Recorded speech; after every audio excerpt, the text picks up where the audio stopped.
वरना मेरे माँ बहनों कभी नजर नहीं आएंगे। कितने ऐसे वाकयात हैं, मैं क्या सुनाऊं आपको कि महाराष्ट्र का वाकया है, बच्ची को बेहतरीन सुई से लेकर के तमाम चीजें शादी में जहेज में दे दिया, और बच्ची को आखिरी दिन अब जब वापस शोहर के घर भेज रहा था, बाप अपने सीने से लगा करके कह रहा है, बेटा अब तो मेरे घर से जा रही है, तुम्हारा इस घर में नहीं आना बेटा। बच्ची होती है, बाबा कहेगा बोल मारा तुम्हें, किसे बोल नहीं पाया, अब मैं शादी होकर तो तुम्हारी बेटी नहीं क्या क्या पाया, तो नहीं बेटा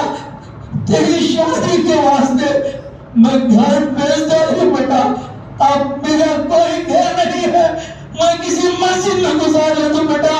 मैं कहीं रोड़ा को गुजार ले दूं, अब तो आना नहीं बेटा। अब बच्ची रोते रोते शौहर के घर जाती है। मेरी माँ बहनों वहां सास ससुर वाले इतना सताते हैं, बावजूद के जहेज सारा जहेज दे दिए, सारे पैसे ले लिए, लेकिन फिर भी टॉर्चर कर रहे थे। वो टॉर्चर की वजह से वो बर्दाश्त नहीं कर सकी, दिल में सोची मैं किसे सुनाऊं, शौहर को टॉर्चर करता है, सास को सुनाने के लिए सास सुनने के लिए तैयार नहीं है, ससुर को मैं क्या बोलूं वो भी सुनने तैयार नहीं है, बाबा के घर को क्या बोले को जाना, बाबा को घरोच नहीं, इससे बेहतर है मैं जला ले तो मर जाऊं। चुनांचे मेरी माँ बहनों वो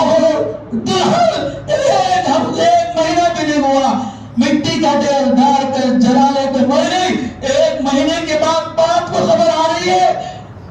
तुम्हारी बेटी जलाले को मर गई है, जनाजे को लेको जाओ। वो बाप अभी बाबा अभी फिटे भी नहीं, मेरे माँ बहनों वो रोता हुआ समधी के घर आया और हाथ में कफन लेके आगे सारे लोगों को दिखा करके बोला आज के बाद से मेरे दोस्तों, आज के बाद से